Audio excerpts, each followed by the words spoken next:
महाभारत युद्ध की समाप्ति के बाद श्री कृष्ण द्वारका लौट रहे थे। मार्ग में उन्हें उनके पुराने मित्र उत्तंक ऋषि मिले। जब उत्तंक को युद्ध में हुए विनाश का पता चला तो वे अत्यंत दुखी हुए और उन्होंने क्रोध में कृष्ण को शाप देना चाहा। लेकिन कृष्ण ने उन्हें शांत किया और ब्रह्मांड के न्याय और धर्म का ज्ञान दिया। उत्तंक ऋषि कृष्ण के दर्शन से प्रसन्न हुए। कृष्ण ने उनसे वरदान मांगने को कहा। ऋषि ने कहा, प्रभु, मैं मरुस्थल रेगिस्तान से गुजरता हूँ, मुझे बस इतना वरदान दे कि जब भी मुझे प्यास लगे मुझे जल मिल जाए।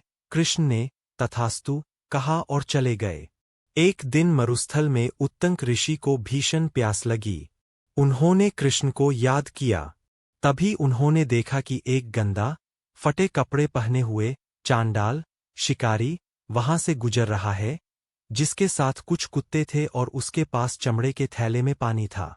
उस शिकारी ने ऋषि से कहा, महात्मन, क्या आप प्यासे हैं?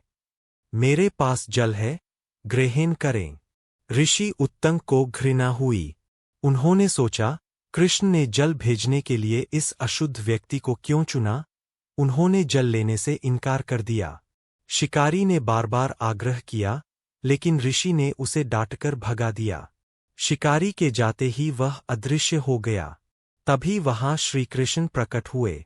उत्तंक ने शिकायत की, प्रभु, प्यासे ब्राह्मण को जल देने के लिए आपने एक चांडाल को भेजा। कृष्ण मुस्कुराए और बोले, ऋषि श्रेष्ठ, वह चांडाल स्वयं देवराज इंद्र थे।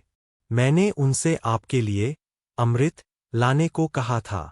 इंद्र नहीं चाहते थे कि किसी मनुष्य को अमृत मिले, इसलिए उन्होंने शर्त रखी कि वे चांडाल के रूप में आएंगे। यदि आप उन्हें पहचान लेते तो आज आप अमर हो जाते।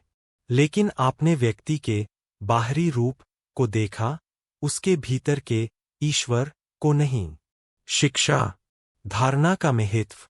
हम अक्सर लोगों को उनके पहनावे या जाति से आंकते हैं, जबकि सत्य उनके भीतर होता है। अवसर की पहचान। ईश्वर हमेशा हमारे मनचाहे रूप में नहीं आते। वे किसी भी रूप में हमारी परीक्षा ले सकते हैं। अहंकार का त्याग। ज्ञान का अहंकार अक्सर हमें सत्य देखने से रोक देता है।